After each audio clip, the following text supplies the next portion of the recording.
बिस्मिल्लाहिर्रहमानिर्रहीम। अस्सलाम वालेकुम डियर स्टूडेंट, मैं हूं बाबर शहजाद और आप देख रहे हैं मेरा YouTube channel mathematics with Babar. इंतहाई इम्पॉर्टेंट टॉपिक अरिथमेटिक सीक्वेंस। सबसे पहले समझिए कि सीक्वेंस क्या है। याद रखें, सीक्वेंस एक पैटर्न है, एक तरतीब है, नंबरों की एक तरतीब, एक पैटर्न जिसके मुताबिक हम नेक्स्ट नंबर के बारे में बता सकते हैं कौन सा हो सकता है। तो अरिथमेटिक सीक्वेंस क्या है, इसकी डेफिनेशन और फिर इसकी एग्जांपल्स और फिर आपको फुल कंसेप्ट इसका समझ आएगा। अरिथमेटिक सीक्वेंस एक सीक्वेंस है, लेकिन उस खास कंडीशन होगी तो उसको अरिथमेटिक बोला गया है।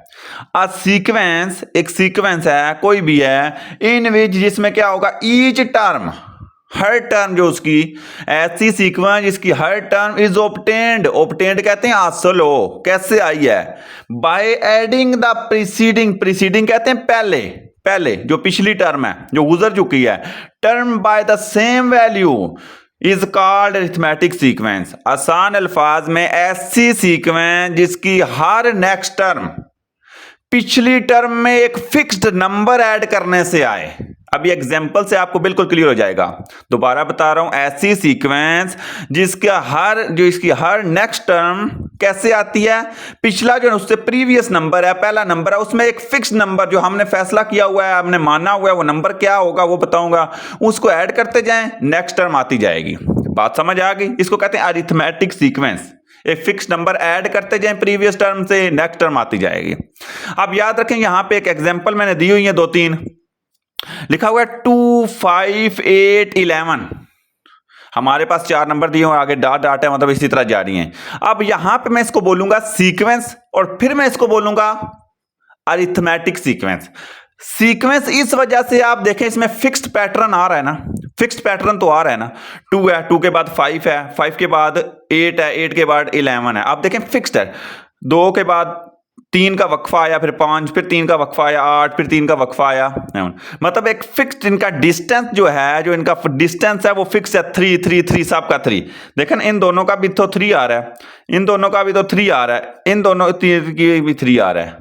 तो यहां से हमें पता चला कि ये कैसे नंबर जा रहे हैं। इधर से हम नेक्स्ट नंबर का पता लगा सकते हैं। अब याद रखें, ये जो फिक्स्ड यहां पे डिस्टेंस है, इसको कहते हैं डी। यहां पे डी डिस्टेंस है, ये समझ आ गई। और याद रखें, ये अरिथमेटिक इस वजह से है, अरिथमेटिक मैंने बोला था ना, एडिंग करने से, कुछ ऐड करने से, या सब्ट्रैक्ट भी हो सकता है, एडिंग, मल्टीप्लाई डिवाइड नहीं, वो एक ज्योमेट्रिक सीक्वेंस चली जाएगी, वो इंशाल्लाह नेक्स्ट वीडियो में। तो यहां पे आप देखें 2 में 3 ऐड करते हैं तो 5 आ जाता है। आप उसने क्या कहा था, प्रीवियस टर्म में फिक्स नंबर ऐड करें। वो फिक्स नंबर क्या होगा, वो उन का डिस्टेंस होगा जो कि कॉमन होता है।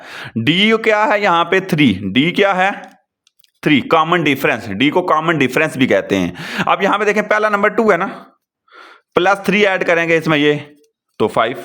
अब ये 5 आ गया, फिर अगेन वही फिक्स्ड सेम वैल्यू, वो बात उसने जो कही थी ना, सेम वैल्यू, उसका मेरी मतलब था ये 3 सेम वैल्यू है यहां पे।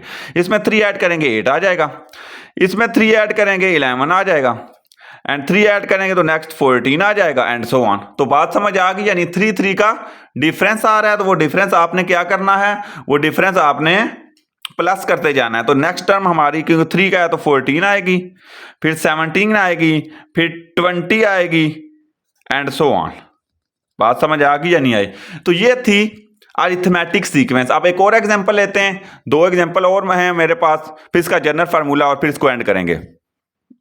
अब दूसरी जो मेरे पास एग्जांपल है वो क्या है, दूसरी एग्जांपल में कह रहा है -15, -12, -9। बेशक माइनस के, लेकिन हम देखें कुछ ऐड करेंगे तो नंबर आ जाएगा। अब -15 से -12 बना कैसे, सबसे पहले हमने फैसला ये करना है कैसे आया ये। तो याद रखें, -15 में अगर आप +3 करें तो आंसर क्या आता है, माइनस प्लस माइनस, लेकिन करना तो माइनस है, साइन बड़े वाला, तो बड़े का माइनस आ जाएगा। और इन दोनों का अगर आंसर निकालते हैं आप, तो यहां पे आप देखेंगे -12 आएगा। इन दोनों का अगर -12 से -9 कैसे बना, अगेन +3, -12 +3 करें ना तो -9 आता है। इधर से हमें पता ये चला कि +3 ऐड करते जा रहे हो, नेक्स्ट टर्म आती जा रही है, बेशक वो नेगेटिव साइन के साथ है। तो इन दोनों का डिफरेंस कितना है, +3। इन दोनों का कितना है, +3। तो एक डिफरेंस है और प्लस हो रहा है, तो इसका मतलब है ये अरिथमेटिक है। और अब नेक्स्ट टर्म अगर हमने फाइंड करनी है तो नेक्स्ट में हम +3 करेंगे, तो -9 + 3, तो आप देखें कितना आएगा, -6 आ जाएगा। तो ये -6 आएगा, देख लें आप। तो मैं लिख सकता हूं इधर -6। अब आगे क्या आ जाएगा, -3, क्योंकि फिर -6 में +3 करेंगे एंड सो ऑन। तो हम ये इसको बोलेंगे सीक्वेंस है, एक फिक्स पैटर्न है, और ये अरिथमेटिक सीक्वेंस भी है, उसकी वजह कि कॉमन डिफरेंस ऐड हो रहा है। बात समझ आ गई या नहीं आई? अब ये लास्ट एग्जांपल देखें आप इसकी, 1 7 13। आप देखें इनमें डिफरेंस कितना आ रहा है, 1 और 7 के दरमियान आ रहा है डिफरेंस। अगर आप न देखें तो आ रहा है आपका 6 का। 1 और 6 7 होते हैं ना, 1 + 6। अब इसका भी देखें 6 का आ रहा है, 7 + 6 13। तो नेक्स्ट नंबर हमें पता नहीं चल जाएगा, जाहिर सी बात है। 13 + 6 तो वो कितना आ जाएगा, 19 आ जाएगा। तो मैं 19 लिख देता हूं कि, और इसके अलावा फिर 6 प्लस करेंगे 25 एंड सो ऑन। तो यहां पे मेरा बताने का मतलब, मकसद आज ये लेक्चर का ये था कि आपको पता चले कि अरिथमेटिक सीक्वेंस होती क्या है, चाहे वो सब्ट्रैक्ट में हो या ऐड में हो, उसमें वो नंबर फिक्स ऐड सब्ट्रैक्ट करते जाना है, तो आपकी नेक्स्ट जो है वो नंबर, वो टर्म वो आती जाएगी। अब इसका जनरल फार्मूला भी है। जनरल फार्मूला क्या है इसका, an = a1 + n - 1 × d। अब यहां पे d तो वो कॉमन डिफरेंस है। ये जनरल फार्मूला किस काम आता है, आपके पास अगर आपको कोई डायरेक्ट बता दे जी आपको 15 टर्म फाइंड करनी है, 20 टर्म फाइंड करनी है, 100 टर्म, तो ये फार्मूला यूज होता है। n की जगह पे वो नंबर लिखना है आपने जो टर्म फाइंड करनी है, a इसी तरह यहां पे भी n वही रहेगा, और a1 आपकी फर्स्ट टर्म जो होगी, जिस तरह यहां पे 1 है, यहां पे -15 है, यहां पे 2 है, और d वो कॉमन डिफरेंस, यहां पे 6 है, यहां पे 3 है, यहां पे भी 3 है। तो बात समझ आ गई है, इस तरह नेक्स्ट टर्म फाइंड की जा सकती है। उम्मीद है वीडियो आपको पसंद आई होगी, छोटा सा टॉपिक था, इंपॉर्टेंट था, तो मैंने समझा कि आपको इस पे बारे में आगाह किया जाए, इसको समझाया जाए, ताकि आपकी नेक्स्ट क्लासेस या नेक्स्ट जो भी आपकी स्टडी में आपको हेल्प हो। तो उम्मीद है समझ आई होगी। वीडियो पसंद आई है तो लाइक करें, शेयर करें, सब्सक्राइब करें। इजाज़त दीजिए, अल्लाह हाफ़िज़।